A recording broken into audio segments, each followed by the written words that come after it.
Hello, my name is Dror Tirosh. I work with the Ethereum Foundation on Account Abstraction. So I'll start by saying what is Account Abstraction, what we abstract, and why. So before talking about Account Abstraction, let's think what is an account. Ethereum account, first of all, of course, is an address where we put tokens, NFTs, whatever. This is our account, obviously. We have an authentication, which is a private key, a ECDSA private key. This account can execute stuff like send transactions, send ETH, send tokens, whatever. And it pays for gas. It pays for gas using its own Ethereum balance. And all of these is defined by the Ethereum protocol, which means every node on the system knows it, know how to do it, and do it exactly the same like any other node. So what we abstract, what we try to abstract. Okay, basically almost everything. The account itself will become a contract. So we have the contract address. The authentication, in order to abstract it, to extract it out of the system, is a method call. It's a method call on the account. We will hear it several times in this talk. It's called validate user up. The execution can be abstract to whatever you like. Okay, we provide sample execute method or execute batch method. You can add more if you like. And gas payment, we also abstract that. We have a paymaster contract, which again, once it validates the request, it accepts to pay for this transaction. And the cute thing about all of this is that this is all done without any change to the core protocol. It is live on testnets, on mainnets today. So what can we do with it? Okay, this is a very short summary of what we can do. Authentication. With a normal account, you have exactly one way to authenticate, that is sign a transaction by a single signer. And if you want multiple, you have problems, or you have MPC or something fixed. But with account abstraction, you can do a wide range of authentication methods. You can choose different signatures. And I gave you as an example 2 edge cases. One of them is a simple gaming system where you want the browser to sign each transaction as long as it's to this limited contract account. So you want a very easy signing for gaming. Account can support that. On the other extreme, you have a corporate account in which different roles have different access. Some are multi-sign, some allowed only to transfer ETH, some have limits, some allowed only to vote, I don't know, whatever. So you can have account of any of these. And by the way, when I'm saying use cases, these are use cases that can use account abstraction. We don't support any of these. You as developers are here to try and find use cases that you can do all of this stuff. Payment. Again, it's not the account. The account can pay for itself. This is the default, but there can be a paymaster. And the use cases for paymaster, again, are endless. I gave you 2 highlights as an example. One of them is onboarding paymaster. Let's say someone has a DApp and he wants to sponsor some requests, all requests, I don't know, of its users.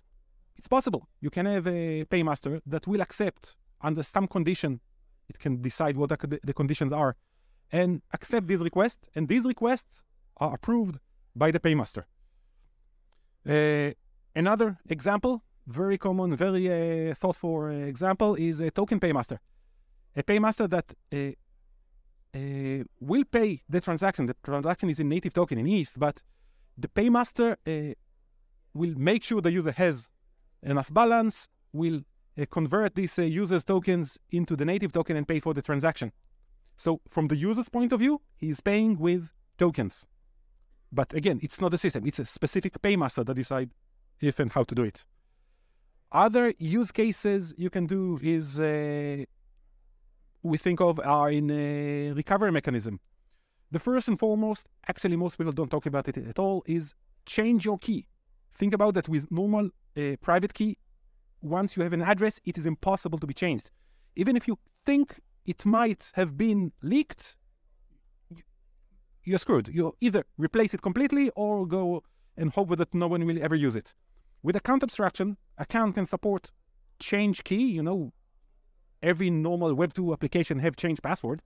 And if you even suspect that your private key, that your account address credentials were compromised, replace it with something new. Other more complex recovery mechanism, like social recovery, can also be created, like you trust friends to replace your account, or do a deadman recovery, or other examples.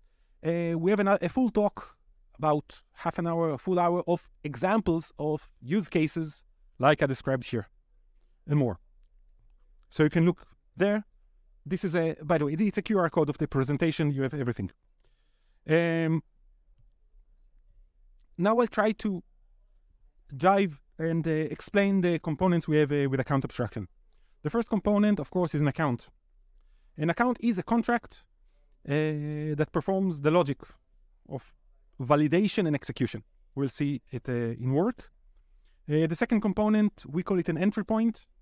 Users don't see the entry points at all. Developers know about its existence. This is where the magic happens. This is the on-chain contract that performs all the validation, and it is trusted by the contracts. The next component, again, it's a contract, is the paymaster. As I said, a paymaster is a contract that accepts to pay the gas fees of some transactions. On the second row, we have user operation. Actually, I'm saying in this talk, transaction interchangeably with user operation. We call our account abstracted transaction, we name them user operation. So a user operation is equivalent of transaction. You fill all the data in it, some more data than normal transaction. You sign it using your account signature, whatever signature system it uses, and you submit it. The next component we call a bundler. As we said, we didn't change the Ethereum network. We didn't change the protocol. There are still nodes to run the system. But in order to put user operations on the network, we had to add another off-chain component we call a bundler. You can think of a bundler as a node. We actually believe that in a production network, it will be run adjacent to a node.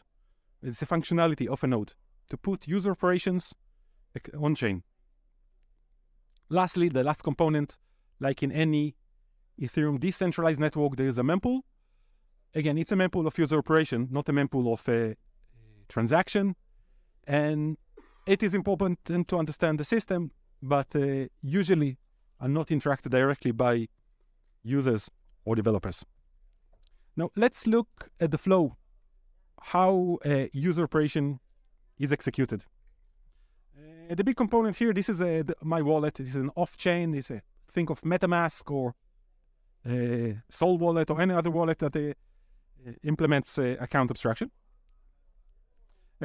And the wallet creates a user operation. It has many fields, as I said, like normal transaction, and several few new fields we'll see later, but like paymaster and the signature, depending on my account. The user operation is sent into the mempool like normal transaction, but this is a user operation mempool. The bundlers are probing this mempool, and they pick up the user operations that want to put into the next bundle, the next block they want to. Sorry?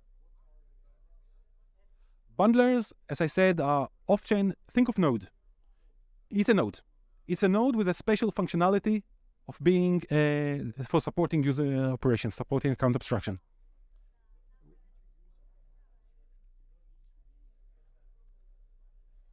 Anything you ask, Alex, for you to use Ethereum, do you need to be a node?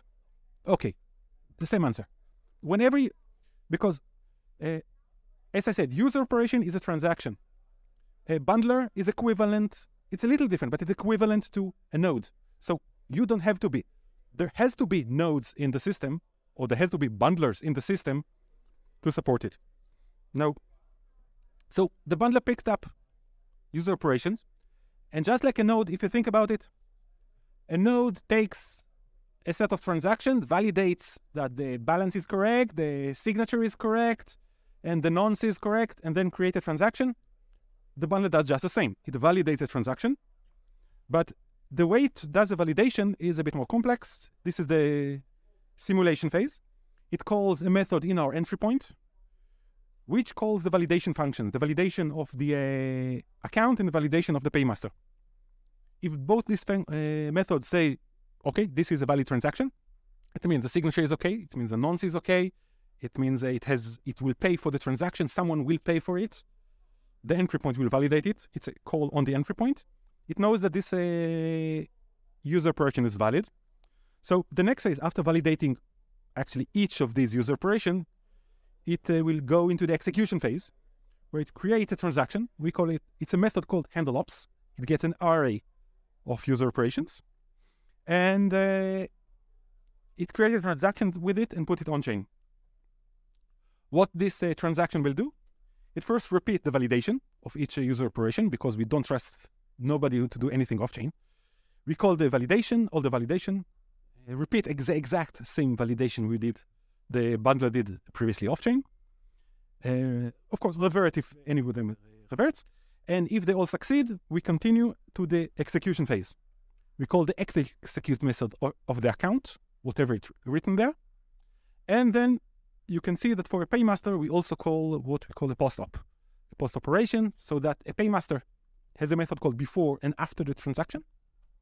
The method before first validates, and then it can do other stuff, like, reduce the user's tokens to make sure that it will be used. And at the post-op, it will refund whatever the excess that was not in use. The account execution, of course, executes the transaction. So this flow is done for each user operation. Yes? The message sender is the bundler of the entire transaction. But for each user operation, the execute is an execute method of the account. So if the account executes token.transfer, because I want to transfer tokens, the token sees me, the account contract, as a sender.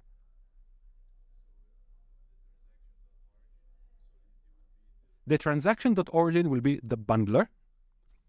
The msg.sender will be the account. Yes, the account is wrapped.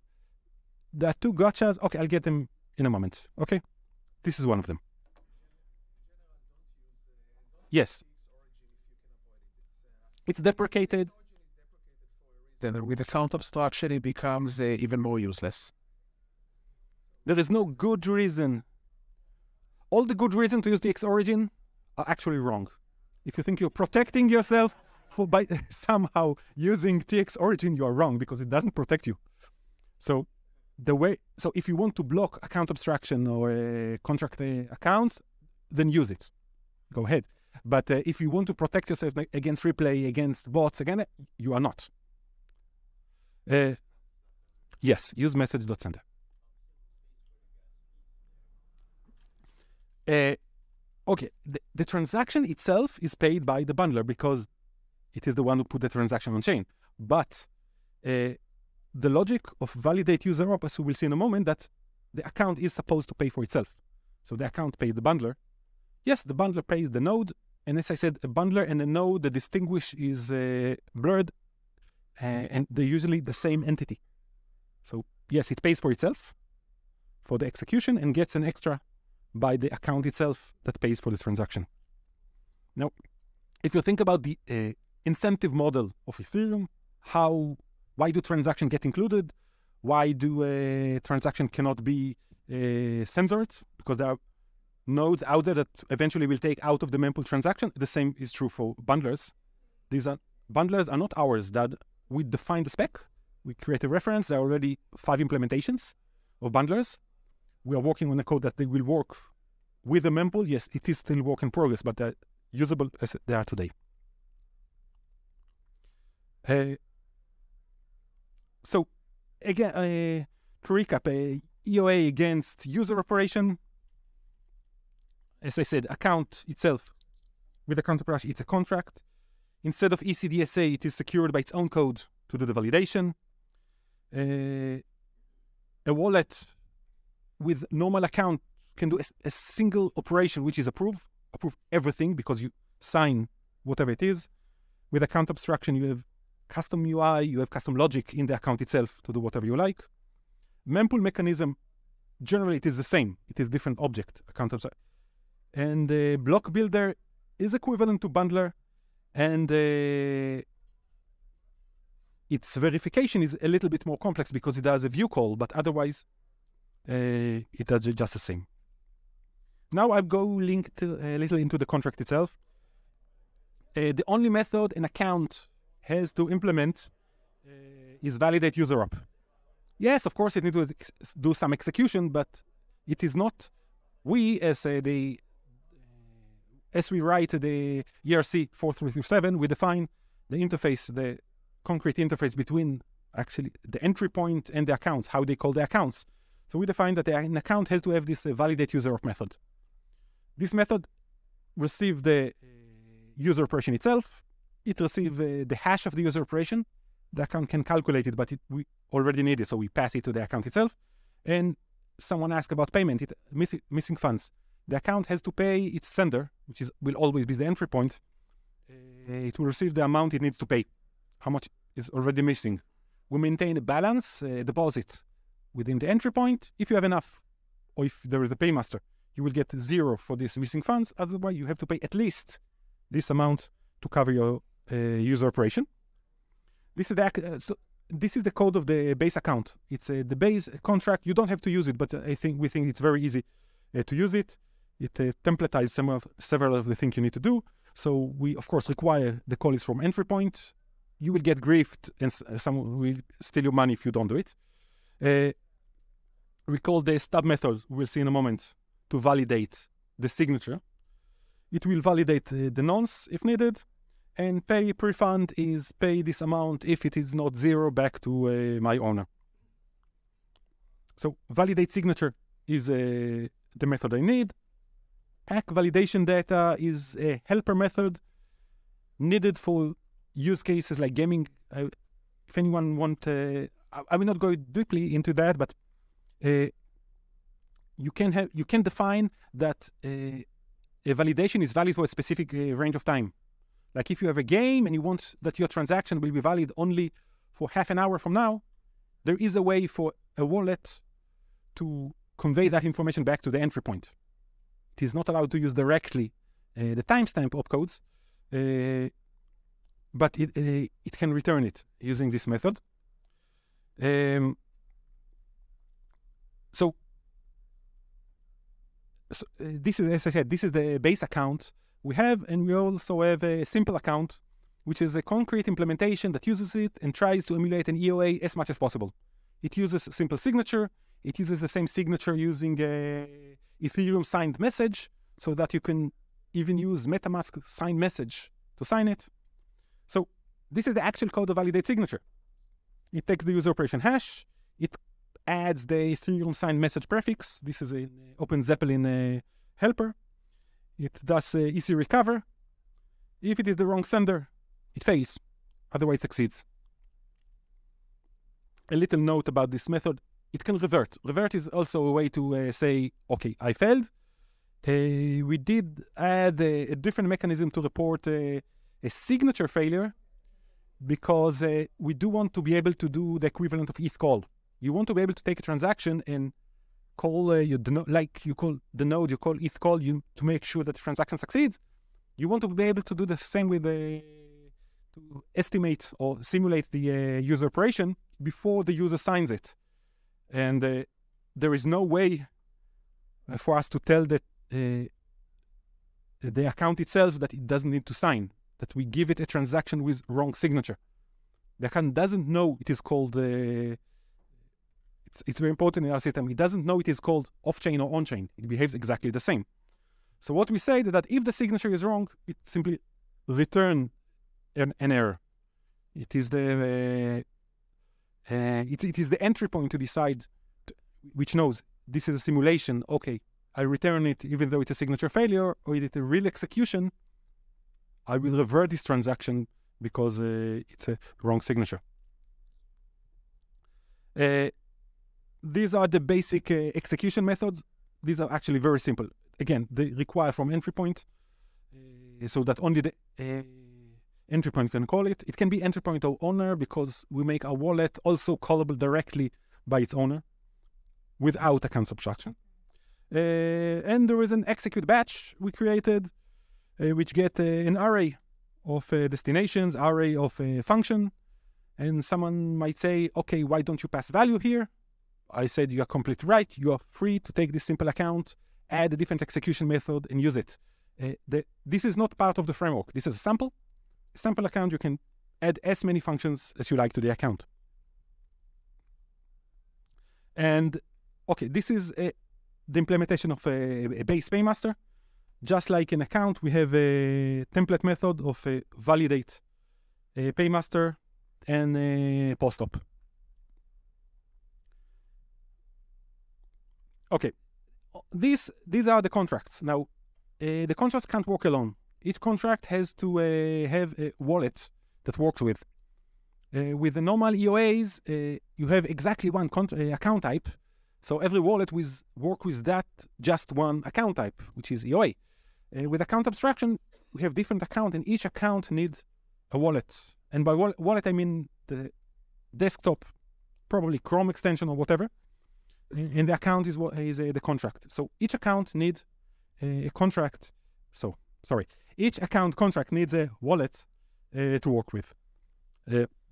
So to help hackers, we created a project, a boilerplate Chrome extension we call Trampoline, which can help you create a new account. It is inspired by Tallyho and MetaMask, but it is written from scratch. And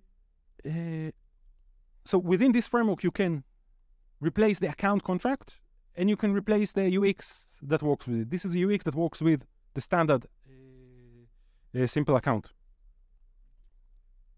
So the basic component, we have an account API that gives a high-level JavaScript APIs we need in order to work with the account. And we also provide 3 UX React components. Onboarding is a UX that will pop up when you create the account, like if you want to collect some information from the user, or nothing. If you are silent, you don't need to collect anything. Transaction is the UX that will pop up whenever you send a transaction, and of course sign when you create a signature.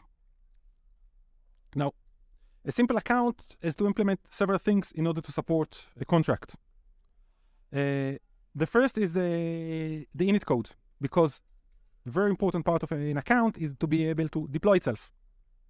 So it is this account API that knows its account implementation and knows how to create the constructor. So it creates the constructor signature. Now, in order to create a transaction, it needs first to get the nonce, the next nonce to be used. Again, this is not some standardized, it is the account to implement this method underneath. And we need to encode the actual transaction. Once it creates a user operation with this method, we need to sign it.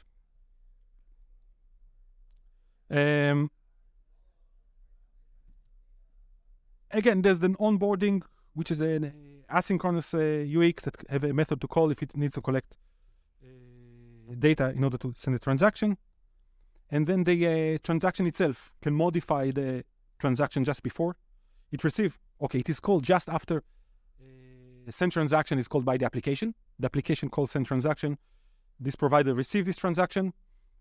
Now, this looks like a transaction, but we convert it and create out of it a user operation that will look like as it comes from the account, and it's submitted into the blockchain. So let's see how it looks here. Okay, first of all, in order to install it, I'll need to disable my MetaMask enable developer extensions. And where am I? Okay, I'm here in the Trampoline project. I should do yarn start. I already started it, so I can do it. And inside this Trampoline project, I load this unpacked. I load the build folder as a Chrome extension. The Chrome extension is built as a framework and as an extensions. So this is the framework that I want to create an account. this is the first customizable page. As I said, this is the onboarding page. You can put whatever you like here. You can see this is the onboarding. I can open it and add if I want to collect more information. The output of this is a context, and this context is passed to the account to create. This sample doesn't need any... it creates a private key. It creates a private key and an address and pass it back to the account.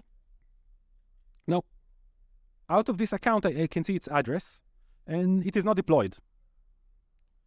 I don't have a sample here with a paymaster, so what I will do is I will send a little ETH so it can be deployed. You can see how much it's a max limit, how much it needs to be deployed. Why it doesn't switch?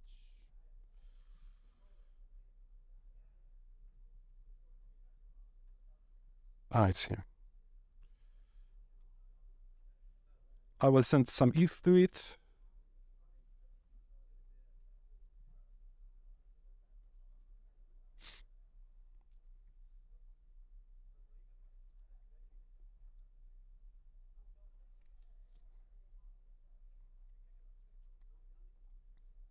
Okay, I hope Gary will get it fast now.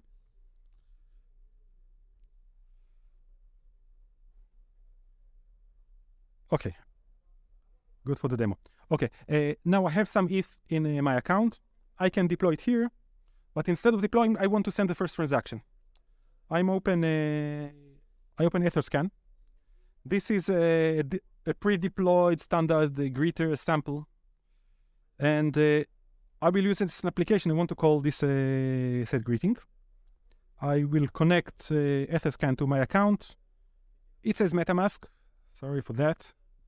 And this is a extension pop-up a connection request. We will accept it, and there we can send.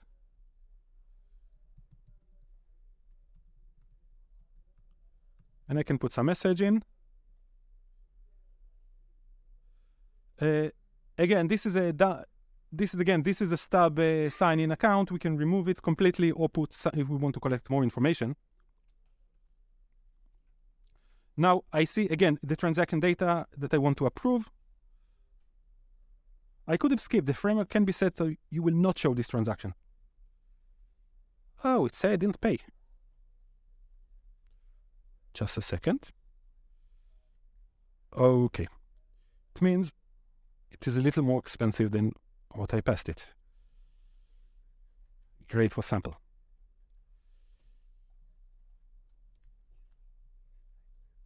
Sorry? Already out of time? Okay, they tell me we are out of time. I want to show you some transaction. Let's. We didn't build it alone. We have a lot of partners who worked with us. StackUp, Alchemy, and others build the bundlers. ZeroDev, Candidate, Soul Wallet already built, and Etherspot built some SDKs and tools. You can use a Trampoline. You can those SDKs. If you want more resources, you have them here. If you didn't copy the QR code before, this is the bigger one, so you can use. We will be here outside if you want to ask more questions, and thank you.